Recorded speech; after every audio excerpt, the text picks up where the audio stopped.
Well, hello, Liberty listeners. Welcome to another episode of Liberty Road. Today, we get to talk to Shannon Buth and hear her story about launching House of Shan, which is such a fun, delightful, joyful brand. I can't wait for you guys to hear her story, but it's also what it was born of and the intention behind it that I just knew we had to have her on the podcast. Shannon, welcome to the show.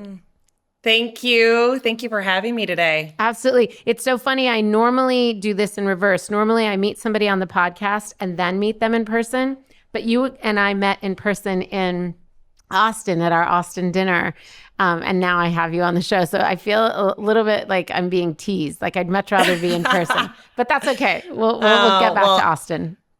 Yeah, well, that was such a fun night, too. I'm so happy that we all had that time together. I know. It was a really special night, actually. And Austin did not disappoint. I know we'll be back. It was a great group of women and a great conversation, thanks to you being on the panel and sharing a bit of your story. But today we get to unpack more of it. So first, for those who don't know, tell us what House of Shan is.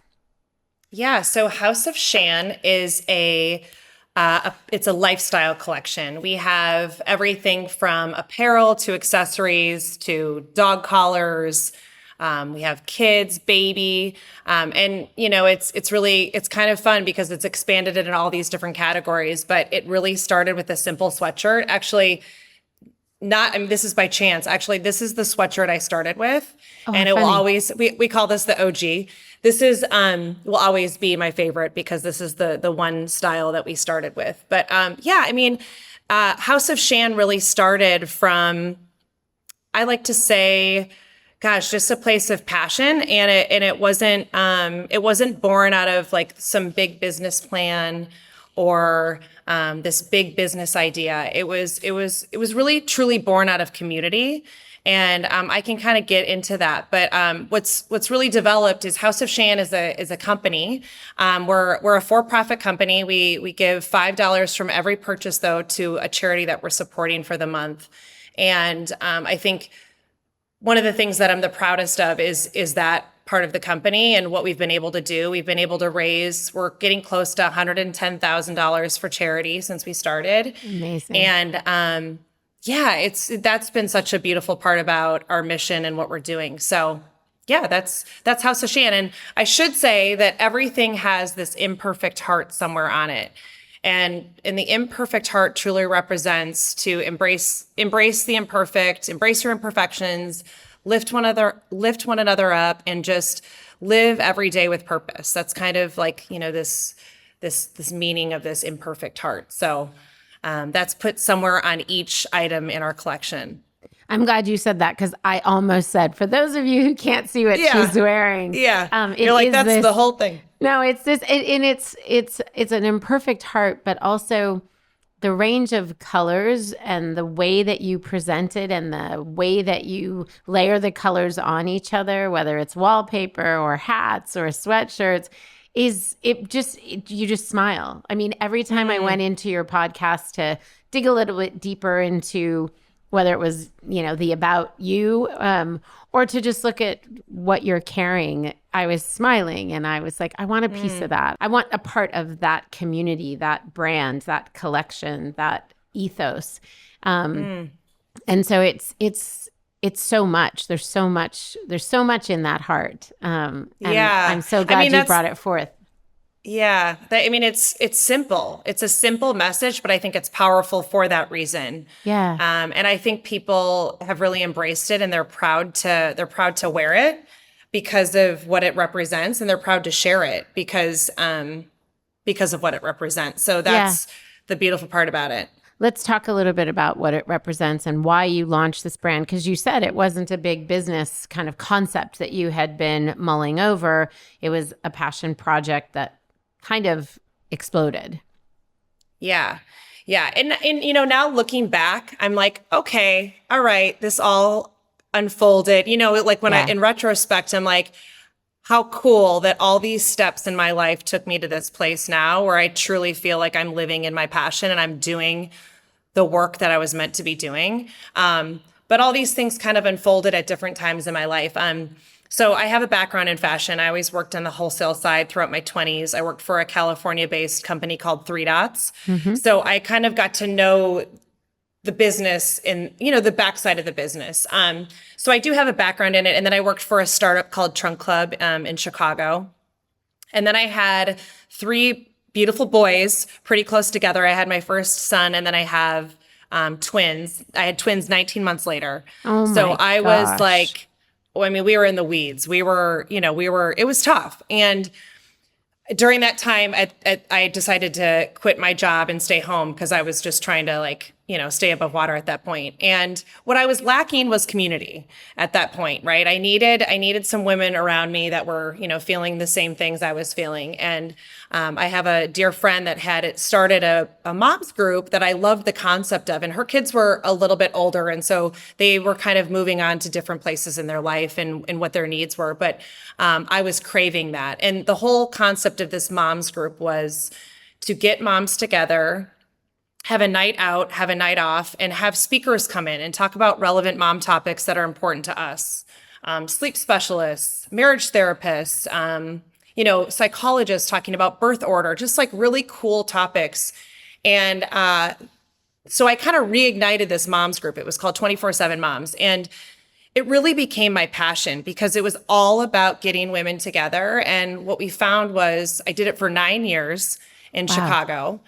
And what I found was we had this beautiful group of women develop that we almost learned more from each other than the speakers, because everyone would kind of like have this safe space to put their guard down and then talk about the things that were really hard. We're like, Yeah. this sucks, like this Yeah. is really hard. And oh my gosh, I think this sucks too, or whatever the topic was. And it was awesome. So we had about, I would say, 250 members on that email list.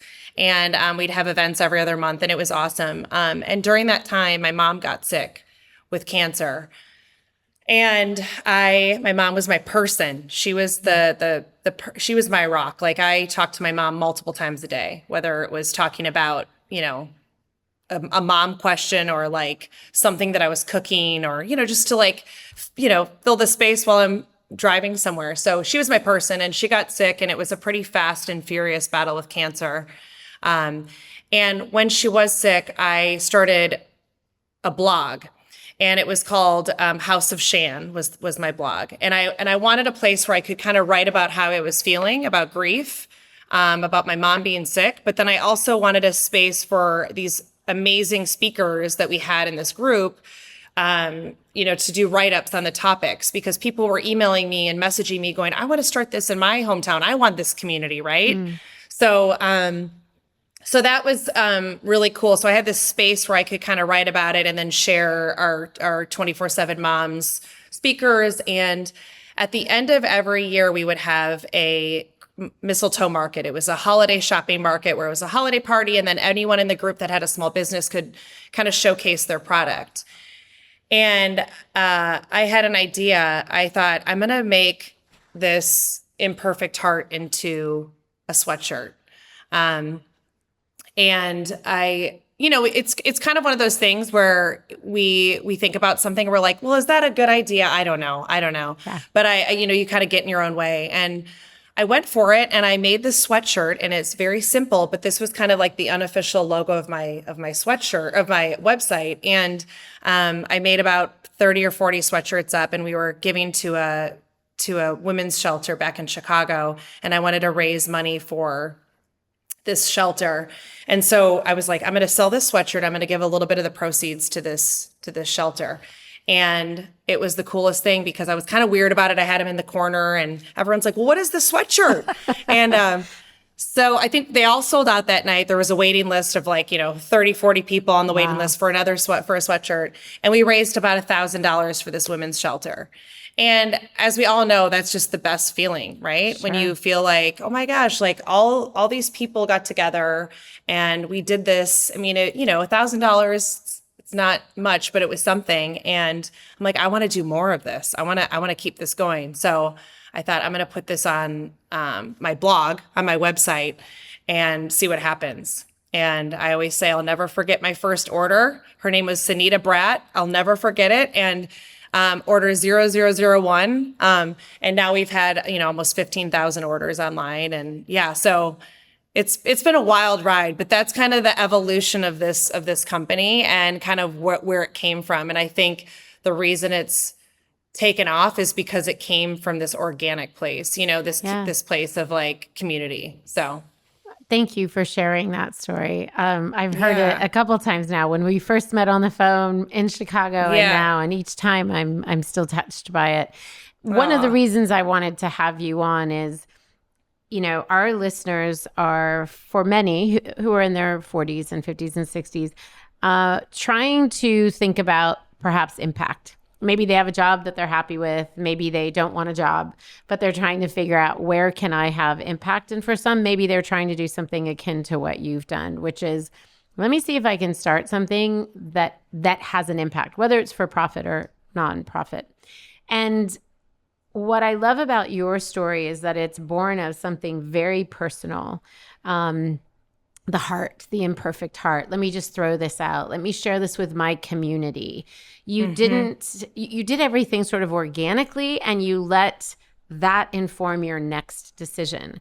So for those listening who sometimes hear the guests I bring in and they're like, well, she raised venture capital and I'm not really interested in that. Or she's an expert, psychologist or whatever, that I'm not going to go down that road.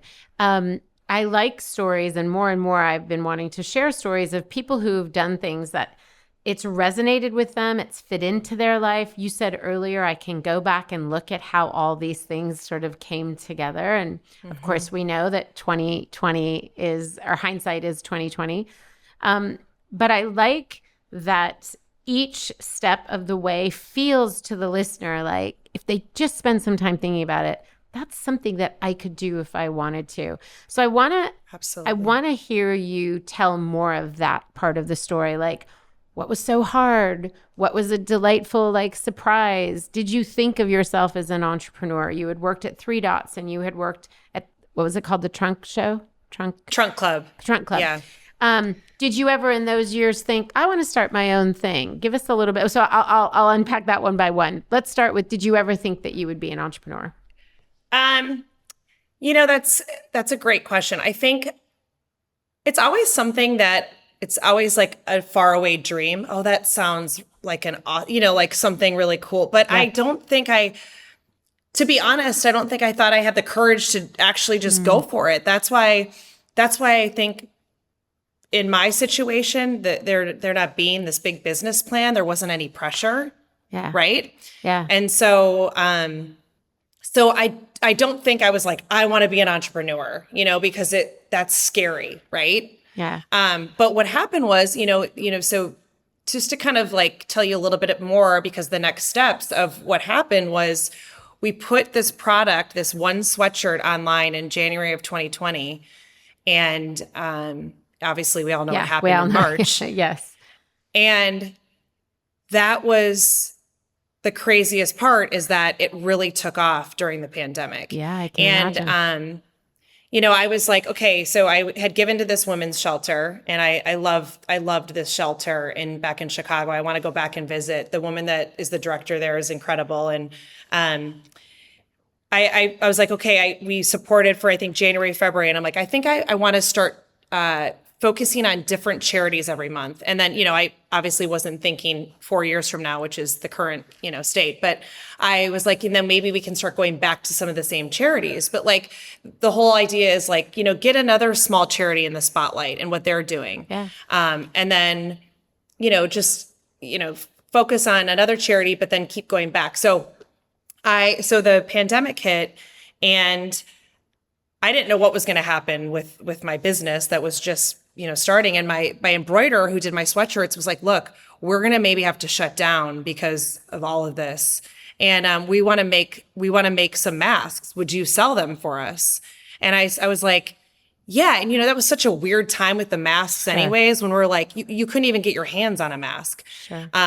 So I was like, okay, yes, I will sell these for you if it's going to help keep you going, keep you afloat. But I said, I just felt weird. I'm like, I'm not going to try to make a profit off of a mask. So the masks were $10 for them to make, and we sold them for 20, and we gave the other 10 to the charity we were supporting, which is My Block, My Hood, My City.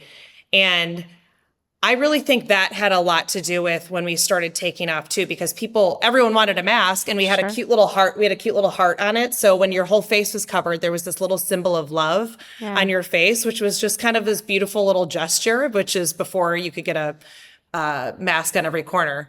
And we had to limit it to 6 per customer, because people, at the minute we'd put them online, we'd sell out. And then we'd put them on again a couple of weeks later, and we'd sell out. And I mean, we started raising a ton of money for My Block, My Hood, My City. And again, that felt so good, because we're raising real money for this charity. And we're spreading some love right now in a time where we didn't know what was going on. So I think what happened was people started sending it to each other in the mail, the masks, the sweatshirts, and it was the symbol of love. And people were writing the most beautiful notes to each other. And I was, getting to handwrite these notes that people were sending to their loved ones that were, they couldn't see. So that's kind of like the cool part about it, is it really, something kind of beautiful came from the pandemic, which was like this business really took off. So I like that in addition to being able to raise money for these charities, that just spotlighting them to a bunch of people that don't know who they are, what they do, what their significance is, how they, impact their local community or beyond, is also so important. Right now, all of a sudden, somebody who, in the example of the mask, somebody who is essentially donating $10 by buying a single mask for 20 now knows about this organization. And who knows if they wrote a check for $500, like who knows what the extent of that was. So your impact is far greater than the amount of money that you're donating to these charities, which is so cool. And it so generates cool. So much thought for so many people who are thinking about, what could that be for me? Okay. My other question was, what's been really hard? What has been, as somebody who didn't necessarily identify as a future entrepreneur, to find themselves in this situation, to be giving to charities? I mean, there's this philanthropic piece too. All of a sudden, you're building a social enterprise. What's been hard about it that you didn't expect? Just how all-encompassing it is. I think it's really hard to find balance when you're an entrepreneur, because there's always something that you could be doing. And people ask me all the time, are you going to open a brick and mortar? Do you want to have a store? And the answer right now is no, I don't, because I already know how busy I am right now with growing this business, and it excites me, but it's also taking me away from my kids a lot of times. And that's the hardest part, is finding the balance as a mom to 4 boys. It's like, man, I don't want to look back at these years and be like, I was in my warehouse packing orders all the time and I was missing out on things. So I think finding the balance between it all as a mom, and that's always the hardest part though, right? And there's so many things and so many mistakes we've learned along the way. Dealing with different embroiderers and distributors and that whole aspect. I mean, the fun part for me is I love the events. I love meeting women, and I love, and men too. I get to hear their stories, and a lot of times we connect over grief, which is so beautiful too. Like, oh my gosh, I lost my mom too. And I lost her last year. And then like all of a sudden we're crying, and it's like these beautiful moments that, I meet these incredible people at these events. And I really do love the care that goes into each order too. It's a lot. I mean, people are like, well, there could be worse problems. You could have no orders, but I mean, it's like finding the balance. And I think we're getting the systems in place 4 years into it I'm finally letting go of some of these like perfectionist things where I'm like, okay, the order has to be a certain way, and it has to be on this note card with, I'm trying to let go of a little bit of that so we can, keep growing too, and find that balance. So yeah, it's interesting to have entered something that was so personal and so intimate, and you were involved in every aspect of it. And now to realize that in order for you to continue to have an impact and a greater impact, you actually have to let go of certain things. Never mind being a mom of 4 boys who are school age, right? Like that's a lot. I also think and this is a lesson I've learned the hard way, that when you start to let go of those things, many of those things, some of them still require you. It's your vision, it's your stamp on it. But when you start to let go of those things and you bring the right people in, it's amazing how generative that can be and how expanding that can be in a business. But it's hard. It's hard when it's been your baby for so long to get to that point and to know, am I in that point? Is this the time? And what's the cost and the responsibility of bringing somebody on to, what were you going to say? Sure. Well, I was just going to say, I think you saying that to me right now, I'm receiving that because I think I'm hearing that at the right time, because this is kind of this turning point in our business where we just had our biggest month ever last month. Congratulations. Wow. Thank you. Yeah, which is incredible. And I feel like, knock on wood, it's going to get even a lot busier, going into the holiday months. And we just want to have those systems in place. So I need to be able to let go of this baby a little bit so I can, focus on maybe some of the bigger picture things, Yeah, absolutely. Absolutely. And that is also required. Like it needs the founder needs the vision to be intact and needs to expand the vision. And only you can do that. So identifying where do you belong and what are the things you don't need to touch. It's hard, but it's an important distinction to make. Yeah. What has surprised you about it? What's been like kind of a delight, or maybe something you've stepped into, you're like, I'm really good at this. I had no idea. I think, oh gosh, that's a hard question. I mean, I still will go into my office and I have many moments where I'm like, pinch me. Like I get to come out here and there's, we got 20 new orders last night. And this is like it's still that like people love this product and want to buy, and people are buying all over the country. I mean, we don't sell to Europe yet, but we sell to Canada and we're all over the country. And I'm like, that's so cool for me to just be like, we're spreading love all over the place. I think I'm a very relatable person. I'm very down to earth. So I think the message resonates with people because, like you said, because of my story, but because of, just who I am. I'm a very down to earth person. I think they're like, I can relate to her, So I think that's a big part of the business too. It's just this community. And I think I'm really good at community. Yeah. Yeah. Well, obviously, right. That's what's important to me, That's what fills me up. So I think that's what I'm good at, is like creating community. And in a brand like yours, people really want, and I think most brands, actually, I'll step back a little and say that, but they really want to know who's behind the brand. Who is it with so many choices, with so much noise in the marketplace? Who am I actually giving my dollars to? How am I participating in this brand or this community? What is it that I'm actually wearing? What does it stand for?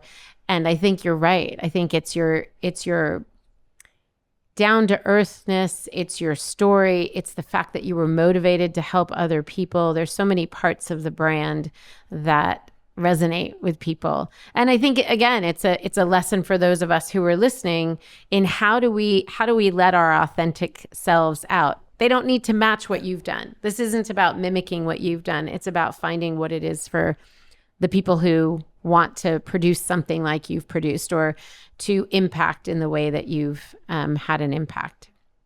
Yeah. And I think with that too, it's just like, we tend to get in our own way, when we're thinking about that plan and what that is.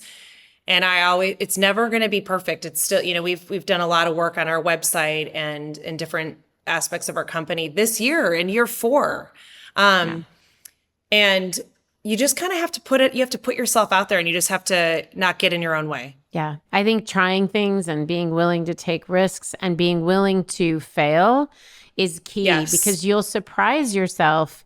Something that you spent tons of time thinking about and calculating, and you're sure this is the right move. You put it out there and it flops.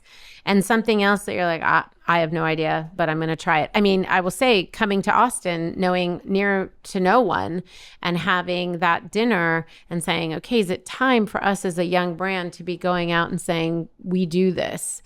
And then to have it not only sell out and we sold extra tickets, but then have a wait list, wasn't necessarily about what a great job we did. It was about, oh, the market actually wants this. They're willing to receive this. What does that mean? What should we do? And that was literally just a, let's do it. Let's just go for it. It wasn't because we calculated anything. So I think you're right about you're always sort of trying out new things, and I think holding on loosely. And to your point about the website, like, and you're still making changes and still trying to get things right. And I think probably for a long time will be. I mean, it's just funny. Yeah, the other day I was like, oh, this link doesn't work. I wonder how long that link hasn't worked for, And you're just like, oh, well, you have to like just move on, right? You do. Yeah. But to your point too, I think we're all craving community. I think that's, we all do better with community. And that's the whole, I think, purpose of what this beautiful company you've created is. That's what you're doing. Well, and we're not alone. You as well. I think what's so cool about yours is people get a takeaway of that. They literally get a physical piece of whatever that experience was, where they bought it, how they heard about you, listening to your story and how it resonated with them. It's something that becomes a memory and something that they can hang on to and are reminded of every time they wear it or see it.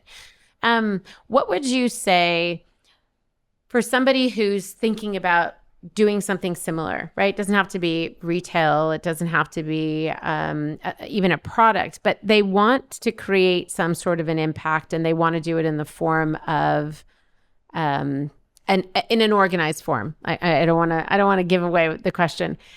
You decided to remain a for-profit company, and I'm sure people said, oh, why don't you become a nonprofit and you can raise money and you can go out, donors will give to you. This is so amazing.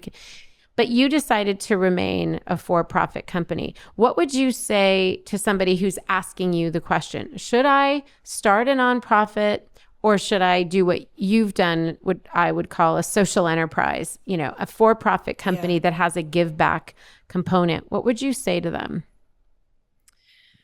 Well, for us, it wasn't a question, and I know I've touched on this a few times now. It happened very organically, and it was like, okay, let's just keep going with this. But it never was a decision between either. I think the beautiful part about what we're doing is we can create that impact and do both. I was so excited about. I love fashion. I've always loved fashion, and so I just thought, how cool would it be if we created this thing, and then you have this additional bonus, and you're able to create that impact that way. But I never. That's such a hard question because it never really was a question. But I think in this way too, we can spotlight several different beautiful organizations that are these smaller organizations that we want to highlight. And I guess when I think of a non-for-profit, I think of your, singling out one. And, that's kind of the cool part is I get messages and emails all the time like, hey, I'd love for you to take a look at what I'm doing. And I mean, I think it was when we did the dinner, like this new organization that I had just heard about and I got so excited about is called Experience Camps. Yeah. And you were telling me about I think that was, and it's incredible. Like people, and I just get so excited. I'm like, I love that we can share about them. And now next year we can go back and share more, but they are essentially, they have a few camps around the country and they're going to have one in Texas, I believe, starting next calendar year. And it's for grieving children. And it's if you've lost a sibling or if you've lost a parent, and it's a place where you can go and you can be with other kids that get it and understand, and you can talk about it, but you can also laugh and have fun and do camp things. And so, I just get so excited about all these different, beautiful organizations. And so that's what I love about what we're doing is I think we can make an impact in different ways. Yeah. As somebody who spent several years, a long time actually, as a small business consultant, I would get that question actually. So I was asking you, knowing that it's something that had come up a lot with me. And one of the things that I would say to people, and I encourage them to stay for profit if they could, you can just be more nimble. You can move quickly. in a way that you can't always move when you're for profit, because you're beholden to Sure. some, whether it's a set of laws in your particular state or federal laws, or if it's a board or donors. They bought into whatever you're doing for a very particular reason. And you need to stay true to that, even if you had multiple nonprofits under your hub. So what you've done creates more opportunity again, to spotlight different organizations, more opportunity to raise money for them.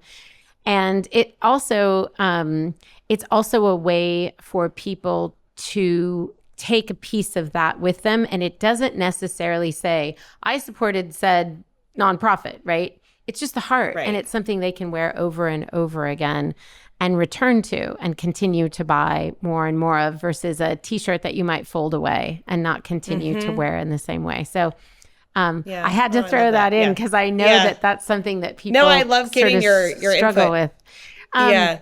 What do you think, as you think of the future of House of Shan? Like, when did you get into wallpaper? That must have been a jump. And what do you think is next? Like, what is exciting you about how you expand this imperfect heart?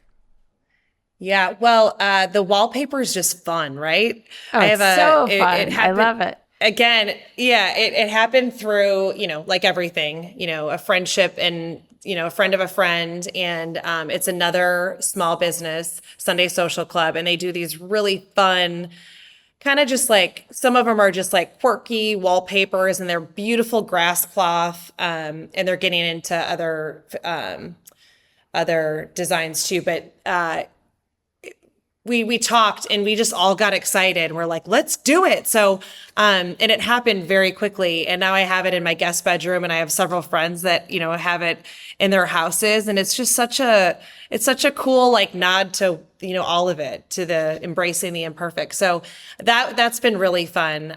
We're actually doing a couple big pop-ups for the holidays, and that's going to be the backdrop, is that beautiful wallpaper. So perfect. And again, it always happens organically. It's something that I get excited about, whether it's like bracelets or, a jewelry line that I think is beautiful. And, again, it's like teaming up with another woman that's a small business owner and saying, hey, let's do this together. We've got these really cool tile bracelets that we're doing for the holidays with my friends at La Lumiere. And there's always kind of something in the pipeline. We've got a new pickleball paddle coming from our collaboration with Tangerine. So that's really fun because I love playing pickleball, and it's always, kind of stuff that's like relatable to my life too as a mom, like the cozy sweatshirts and t-shirts and things. So I think, it's crazy, like the growth that we're having right now. I'm so grateful, and it's so exciting. Sometimes it's a little scary too. It's like, okay, systems in place so we can handle this. But I would love, my husband helps me a lot. I don't know if I mentioned that when I met you, but my husband helps a lot with the backside and a lot of the things that I don't find as fun, like, the ordering from our distributors and like, the POs and all that. And I'm hoping there's a point where he can quit his job and just come work full time with me. And kind of make it like into like a family business, and pinch me. That was never the plan. So that would be really cool too. Like, that's kind of my next dream, is for that to happen. So how do you guys work together? Is it, obviously it's been good so far. Is it like, this is something we can totally do? Yeah. Well, I'm the boss. Okay. Let's just make that clear. There has he to knows be it one. too. Yeah, I'm not even going to say I'm kidding, because I'm not kidding. And he's super respectful. He's like, he'll be like, what do you think of this? He always comes to me first before he answers a question or whatever. He does a ton of our customer service too. But he has great ideas. Like, that's what's cool about someone that's, he's been a trader his entire life. He literally graduated from college and has worked with one job, one company, one boss, which is super cool. Not a lot of people can say that, but I think for him to use the other side of his brain has been like really fun. So we kind of like play off each other too. But, sometimes I'll be like, let's go on a walk and let's not talk about work because I need a break. I cannot talk about it. But anyone that's worked with their spouse or worked with someone close to them, it's natural. Like, it always tends to come back to it. So you kind of have to stop yourself sometimes to be like, okay, we need a break. We need to be husband, wife, not, Yeah, I can imagine. Business owners. It's nice that you guys, it wasn't, again, like so much of your business, you didn't sit down and say, okay, we're going into business together and have to decide, okay, I'm the boss and you're not. It was something that you Yeah. probably just kept growing, And you're like, look, I need your Yeah. help. And what, started as helping on a Thursday night or a Saturday morning he Yeah. became more integrated, and you got to figure that out as you were going. That's Yeah. cool. That's another question we get a lot, actually, is people will hear just like this podcast where we're talking about couples who are working together, and they're like, how do they do that? And I could never do that. And that would be the end of me and my husband, Yeah. or, whatever the case is. And it's tough. I think it's really tough. Yeah. So I had to ask. Yeah. Yeah, I mean, and don't get me wrong. Sometimes I get annoyed with him. Let's be For honest. And sure. I'm sure. I know. Sometimes I'm like, I can tell I'm annoying him. But, for the most part, I think we work pretty well together. I mean, and having 4 boys, it's like it's such a team effort, anyways, with everything. As you know, being a parent, it's like, okay, you're going here, I'm going here, so it's just like you have to work as a team. So it's been for the most part really good. It'll be interesting to talk to you in 5 years when your boys are in a different space, when you and your husband have been working together full time. We're going to go ahead and just say that, Yes, speak that manifest it. into Yep. existence, and to see how you, as as your role as mom starts to shift a little bit too, like what doors open and close for you in House of Shan. Because it's always interesting to me when we build these things, how our life informs them, and how, I wanted to stop consulting, but it was such a great gig when my kids were younger. And it was the right time of like, okay, I've got one in college, one in high school, one in middle school. Now let me start thinking about what I want to do that will take up more of my time. And then 2 are in college, 1 is in high school. And it's like, okay, I'm going to lean into this a little bit more. So it's always interesting to me how we create these opportunities to keep one foot or one toe sort of in the water, and then we can expand them. And for some people to go all in because they need to for financial reasons, or because they want to, that's the choice they've made. Mm-hmm. But I like presenting all these opportunities for women to hear and to find out, where do I belong in these different stories, and how does it inform my own? Yeah. Yeah. Yeah. So true. It's beautiful. Yeah. It's interesting to think about it that way too, like where this path will take me as my kids are in these different stages in their life. It's, we have quite the gap between my twins, who are 12, and then I've got a 7-year-old. I mean, Yeah. So in 5 years, you'll still be pretty busy. Yeah. Yeah. Yeah. We're like Dean's we call him our Miami souvenir, because we were not trying. And, but it's interesting because I'm like, oh gosh, in 5 years, he's not even, we're like, what grade is he going to be in? And all my friends are like, we're going to be in Fiji, like retired. I know. But anyways, I mean, oh my gosh, I would not change it for the world. Of course you wouldn't. It's just funny. I'm like, well, I think we'll still be, in the same spot. Well, the good thing is you start to ease up as a parent. You've had lots and lots of practice, and they get away with murder. My number 3, whenever my older 2 are home, they're like, he gets to do that. We never got to do that. So it's okay. I mean, the older ones are already saying that too. Yeah, I'm like, okay. Of course. Yeah. Of course. It started with the movies that we allowed him to watch. And they're like, what? I'm like, well, are we going to kick him out of the room so you guys can watch whatever movie? No, this is how it works. Okay. I have one last question that I have to ask you, which is, how has launching House of Shan and all the things that have gone with that, which is not just the product that you're selling and the company that you're growing, but also the organizations that you're highlighting and giving, donating to. How has that liberated Shannon Buth, the woman? I think this company has allowed me to, I'm going to cry. It's allowed me to, it's allowed me to grieve my mom in like a really beautiful way. I can feel her in what I'm doing. I can feel her, and it's such a beautiful thing. I think, I know she's so proud of me and what I've created, because of how powerful her passing was in my life. So that in itself has been probably the most liberating thing about this whole journey.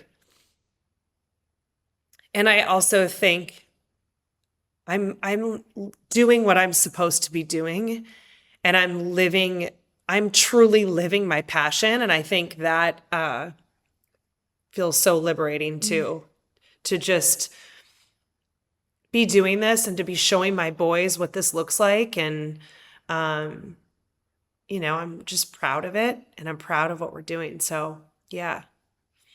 We're proud of you, Shannon. You're a gift. And in hearing your story at the very top of the conversation when you were talking about your mom, I was thinking about my own children and hoping that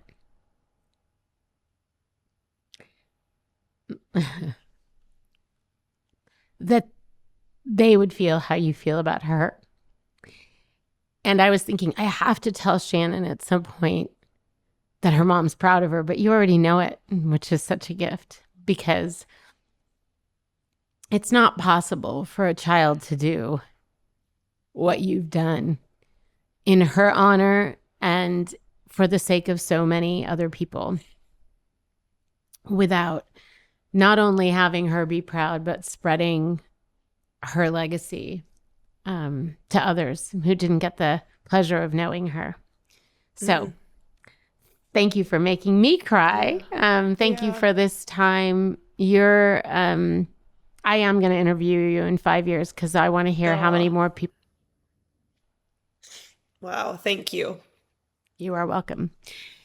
And Liberty listeners, thank you guys for hanging out with Shannon and with me. And we will have all the different ways you can connect with House of Shan in the show notes. So please check them out. Until next week, we'll see you guys then. Bye.